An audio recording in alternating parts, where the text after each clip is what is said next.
Assalamualaikum warahmatullahi wabarakatuh dan salam sejahtera. Adil Katalino Bajuran Kasaruga Bahasa Ingat Gajubata. Oke, kita ketemu lagi dalam mata kuliah metode penelitian geografi kali ini. Kalau pada video yang lalu saya jelaskan mengenai aliran-aliran fundasional dan post fundasional. Nah, kita sekarang akan mencoba itu sebagai pemikiran modernisme yang berada pada awal masa-masa era modernisme dalam ilmu pengetahuan yang muncul pada muncul dan membangkitkan apa yang disebut ilmu pengetahuan ilmiah hari ini, dan juga yang berkembang pada akhir-akhir ini walaupun mungkin belum terlalu populer di sekitar kita, tapi di dalam bacaan-bacaan di luar sana dan di beberapa kajian itu sudah mulai banyak berkembang. Hanya saja mungkin kita tidak terlalu memperhatikan, yaitu pemikiran-pemikiran postmodernisme. Nah, kemarin sempat saya singgung sedikit tentang modernisme dan postmodernisme, dan sekarang akan coba saya jelaskan secara ringkas dalam slide yang ada di belakang saya ini. Oke. Kita mulai dari modernisme. Modernisme merupakan, bisa dikatakan, sebuah sebuah aliran pemikiran. Tapi ini aliran pemikiran ini dilandaskan atau berdasarkan pada munculnya era modern. Oke, dalam era modern inilah dulu awalnya ilmu pengetahuan itu disebut sebagai ilmu pengetahuan secara formal, atau sudah mulai sistematik dan bermetode dan lain sebagainya. Atau ini juga merupakan dasar bagaimana mulai abad 19 tersebut sampai hari ini terjadi percepatan ilmu pengetahuan dan teknologi terapan yang maju hingga hari ini. Mulai dari masa modern itu muncul masa industrial dan lain sebagainya. Oke, di sini mungkin ini terjadi di berbagai bidang. Hanya saja di dalam geografi ini menjadi salah satu dasar juga, dan geografi juga termasuk ilmu pengetahuan yang turut berkembang bersama munculnya modernisme dan postmodernisme. Oke, sekarang modernisme dulu. Apa itu ciri modernisme? Ciri modernisme ini salah satu cirinya adalah melihat fenomena alam ini, lingkungan kita, kosmos, itu sebagai sesuatu yang sangat kompleks. Karena kompleksnya, ini seringkali kita melihatnya ini sangat-sangat begitu rumit. Ada yang mengatakan walaupun ini sebetulnya beda antara kompleks, rumit, dan juga complicated. Nah, tapi di sini kita lihat, sebagai seorang yang berpikir secara ilmiah, yang berpikir dalam arti berpikir sedikit lebih sistematis, kalau tidak mau dikatakan tidak sistematis, sedikit lebih sistematis, kita melihat fenomena kompleks yang rumit ini. Lalu bagaimana caranya untuk melihat untuk supaya kita tidak bingung? Karena rata-rata ketika kita melihat sesuatu yang kompleks, kita melihat sesuatu yang rumit, kita udah pusing duluan, lalu kita malas untuk merenungkannya, mengkajinya. Nah, menurut pemikiran modern ini, salah satu cara untuk mengkaji fenomena alam yang sangat kompleks ini, di sini kita mengkaji fenomena geosfer yang sangat kompleks ini. Kalau fenomena geosfer tentu saja ya sudah cukup kompleks ketika kita kita memiliki objek yang memiliki objek material kita yang mulai dari atmosfer atau udara dan angkasa. Lalu kemudian kita melihat juga tentang alam morfologi, pedosfer dan juga geologinya, batuannya. Belum lagi antroposfer yang walaupun kita di ilmu sosial tapi kadang lebih sering mengabaikan aspek manusia. Kita lebih suka fenomena fisik karena fenomena fisik itu lebih sophisticated, canggih, lalu kemudian mungkin lebih eksak gitu, lebih terukur. Tapi di sini kita melihat semua fenomena geosfer itu menjadi satu kesatuan. Nah, ketika kita melihat itu menjadi satu kesatuan, mungkin bayangkan saja, mungkin akan jadi kompleks dan rumit. Bagaimana misalnya seandainya kadang-kadang kita akan bingung ketika kita melihat geografi. Kita belajar geografi. Bayangkan saja kita bermulai dari iklimnya, kita mulai dari batuannya, manusianya, aneka ragam hayatinya yang bervariasi antara bervariasi di permukaan bumi satu dengan lain-lainnya. Semua itu ketika itu menjadi satu pasti kita akan relatif lebih pusing. Nah, maka dari itu di poin pertama, setiap fenomena yang kompleks ini kita pelajari dengan cara mereduksi bagian-bagian pokoknya. Nah, bagaimana cara mereduksi? Reduksi itu seperti apa sih? Reduksi itu coba kita singkirkan dulu yang tidak kita pelajari. Bukan berarti nanti tidak pakai, bukan. Tapi kita singkirkan dulu yang kita pelajari, lalu kita fokus ke subbagian tertentu. Ini seperti kalian ketika belajar di pendidikan geografi, kalian akan belajar secara bertahap. Pertamanya pengantar geografi.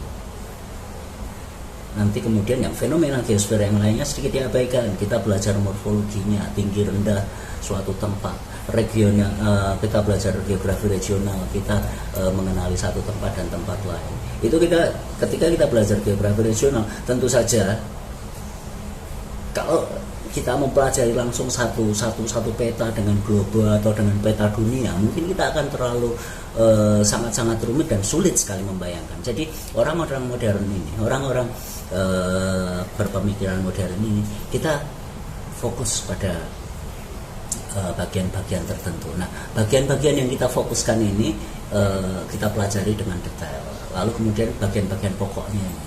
Nah, ini juga akhirnya yang akhirnya kemudian membentuk pada era modern ini berbagai macam ilmu itu terpecah-pecah. Bukan terpecah-pecah dalam arti apa, tapi mempunyai spesialisasi khusus. Oke, dari dua. Nah, misalnya dari dua. Oke, kita katakan pertama ilmu pengetahuan itu adalah filsafat. Nah, filsafat aja kemudian dibagi dua, fisik dan metafisik misalnya. Lalu kemudian ketika itu menjadi sebuah ilmu pengetahuan, ada ilmu alam atau ilmu pasti dan matematik, dengan ada di sana ilmu sosial. Ilmu sosial aja nanti masih ada bagian satu lagi, humaniora. Nah, paling tidak ada itu kita reduksi menjadi satu bagian itu, dan masing-masing bidang itu hanya khusus mempelajari yang IPA, matematika dan lain sebagainya, dan biologi mempelajari yang real empiris, yang fisik. Sementara untuk yang ilmu sosialnya mempelajari perilaku manusia, lalu mempelajari interaksinya seperti pada ilmu sosiologi dan antropologi, dan juga ilmu lain yang mempelajari manusia seperti psikologi dan lain sebagainya. Tapi kemudian psikologi bukan masuk itu, tapi ilmu sosial seperti pemerintahan, politik dan lain sebagainya. Nah, itu pun juga nanti ilmu politik akan ada sendiri. Kemudian di bagian yang ketiga dibagi misalnya dari reduksi itu, seperti kita ketika kita mempelajari kita katakan ilmu pendidikan atau ilmu pedagogis atau apapun namanya, atau ilmu pendidikan atau spesifiknya mungkin keguruan, itu kita disarankan untuk fokus di situ saja, jangan mempelajari yang lain-lain, jangan interdisipliner. Seakan-akan pemikiran modern itu seperti itu, jangan misalnya jangan mencampur antara geografi dengan antropologi misalnya, atau yang orang geografi jangan sok sejarah, ikut penelitian dan ikut mempelajari bidang-bidang sejarah misalnya. Nah, seperti seakan-akan seperti semua itu dipilah-pilah secara pasti, masing-masing punya spesialisasi dan masing-masing tidak boleh menyeberangi bidang ilmu tersebut. Nah, ini nantinya yang akan mengalami perkembangan di masa-masa berikut. Dulu seperti itu sampai dengan sekitar tahun 60-an. Oke, di sini saya katakan terjadi ada pemikiran bahwa segala macam ilmu pengetahuan itu harus direduksi, harus dipelajari secara khusus, harus mempunyai spesialisasi khusus, dan tidak boleh lihat sana sini untuk sekedar berkembang untuk menambahkan pengetahuan, wawasan. Dan ini memang akan menciptakan generasi-generasi yang harus dimanage oleh sesuatu yang lebih tinggi dari mereka. Lalu yang kedua, ada sebuah pandangan di sini bahwa alam semesta ini termasuk asumsi. Oke, ada sebuah dalam orang-orang modern ini ada asumsi dasar bahwa alam semesta ini dimodelkan atau dianggap seperti sebuah mesin yang berjalan, sebuah mesin otomatis. Kita bayangkan semua gejala yang ada di sini adalah seperti mesin, mempunyai bagian-bagian khusus, mempunyai fungsi-fungsi khusus yang masing-masing tidak bisa dipertukarkan dan memiliki keteraturan tertentu. Ada keteraturan. Apakah teratur? Nah, nanti kita bahas lagi di postmodernisme. Oke, dengan demikian kalau kita mau mempelajari suatu mesin, mempelajari sebuah sistem yang cukup besar seperti Anda bisa di sini. Caranya adalah dengan membongkar dan meneliti masing-masing bagian atau komponen dari mesin itu untuk kita perhatikan satu persatu fungsinya seperti apa. Bahkan dalam ilmu kedokteran modern, untuk mengetahui bagaimana mekanisme tubuh manusia yang merupakan gejala alam ini, seperti bagaimana fungsi otak, fungsi paru-paru, pada masa perkembangan pada masa perkembangan pemikiran modern, mereka tidak segan-segan memotong mayat, membelah hewan untuk mengetahui benarkah hewan ini dengan bernafas dengan paru-paru, bagaimana cara kerjanya. Mereka bongkar, mereka bedah saat itu. Tapi untung saja pada saat perkembangan hari ini sudah ditemukan ronsen, sudah ditemukan alat-alat scanning pengindah yang tak perlu membedah dan membiarkan makhluk tersebut masih hidup dan kita amati fungsi-fungsinya. Oke, itu ini hanya ilustrasi saja ya. Kita belum masuk di geografinya, nyenggolnya masih sedikit karena nanti ada sih yang detail karena saya tidak sendirian di sini, saya tim DJ. Oke. Tadi kita menganggap bahwa ilmu pengetahuan itu seperti mesin. Oke. Nah, alasannya mengapa demikian? Mengapa kita harus membedah? Mengapa kita harus melihat secara empiris nyata dan benar-benar tidak sebisa mungkin tidak hanya sebatas anggapan-anggapan, tidak sebatas tebakan, tapi kita harus melihat bukti nyata, melihat cara kerjanya secara detail empiris dan semuanya itu observable atau dapat diamati dengan panca indera, dengan mata secara visual mungkin bisa dirasakan seperti listrik misalnya tidak bisa dilihat tapi ketika dipegang nyetrum, atau misalnya ketika dialirkan dalam kawat, dalam tabung, nah jadi bola lampu seperti itu, bahwa listrik itu ada, bukan hantu dan lain sebagainya. Nah seperti itu. Jadi orang-orang modern ini, orang-orang dengan pemikiran modern, entah kalian masih termasuk modern atau postmodern, renungkan sendiri. Tapi cara berpikir orang-orang modern seperti itu adalah butuh empiris, butuh bukti, sedikit-sedikit minta bukti, sedikit-sedikit minta bukti. Dan ya tidak apa-apa, ini modal untuk menjadi seorang yang dalam belajar memang kita butuh skeptis, kita butuh harus selalu mempertanyakan sesuatu dalam melihat, karena apa yang kita lihat itu belum tentu ada, dan apa yang tidak terlihat, apa yang tidak kita tahu itu tidak selalu tidak ada. Oke. Nah makanya sering muncul kata-kata iya ke gitu kan. Nah itu sebuah ketidakpercayaan atau sebuah ungkapan ketika yang tidak kita ketahui, yang tidak kita kenal itu tidak ada, yang tidak kita bisa kita lihat itu tidak ada. Modernisme itu salah satu. Oke. Ini salah satu ciri. Kemudian kita harus memisahkan dalam pemikiran modern ini, kita harus memisahkan antara fenomena pikiran atau gejala-gejala atau sesuatu yang dalam arti pikiran dengan materi yang benda. Dan ini harus dipisahkan dalam arti di sini dikatakan yang namanya pikiran, yang namanya hal yang berhubungan kejiwaan, perasaan dan lain sebagainya itu dianggap tidak empiris, tidak objektif, dan kita akan lebih mempercayai sesuatu yang berwujud material, yang ada buktinya, yang nampak. Oke, itu. Nah, kemudian yang terakhir di sini tadi ketika diyakini bahwa ketika diyakini bahwa fenomena alam itu sangat kompleks, kemudian cara mempelajarinya harus direduksi. Nah, ini bagian bagian terakhir di sini. Akhirnya ilmu pengetahuan tersebut terfragmentasi atau fragmen itu pecah, terbelah atau sepotong-sepotong, atau istilahnya berbentuk keping-keping. Itu itu terfragmentasi. Dan di sini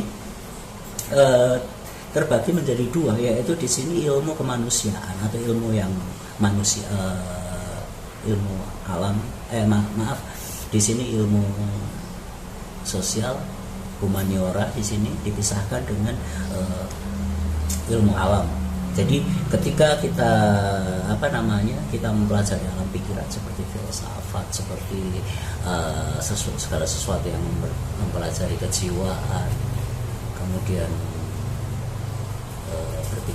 pemikiran religius, moralitas dan lain sebagainya, itu termasuk humaniora atau sosial.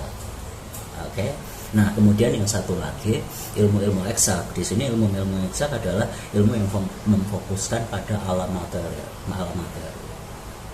mulai dari yang terkecil, mulai dari ion, molekul, virus dan lain sebagainya, hingga alam semesta, galaksi, dan bagaimana terbentuknya alam semesta. Tapi itu yang dunia materi. Nah, di sini disebut, itu ada istilah kerennya, bahasa latinnya, res cogitans, itu yang memusatkan perhatian pada alam pikiran. Dan yang kedua, kajian ilmu yang mempelajari alam materi yang disebut res extensa. Oke, untuk slide ini saya cukupkan sekian dulu. Nanti semoga habis ini saya bisa membuat 2 atau 4 video lagi supaya bisa semuanya terjelaskan. Karena setelah saya perhatikan, setelah saya refleksi pada diri sendiri, bahwa setiap slide itu tidak mungkin bisa disampaikan dalam 1 menit. Oke, terima kasih, dan terima kasih sekali atas perhatian, terima kasih juga atas apresiasinya, dan terima kasih juga buat teman-teman baik yang masih kuliah ataupun alumni atas apresiasinya yang mengingatkan saya, Pak, suaranya kurang keras, Pak, seperti ini, dan saya akan mencoba menerima dan langsung mempelajari apa yang Anda kritikan, karena memang saya bisa membuat video semacam ini yang sederhana ini baru sekitar ketika mulai pandemi kemarin, ketika work from home kemarin, dan itu memang harus memaksa saya untuk bisa membuat video semacam ini, walaupun ini sederhana dan tidak lucu. Oke, terima kasih. Assalamualaikum warahmatullahi wabarakatuh, dan salam sejahtera. Adil kata Lino Pacuramin Kasaruga.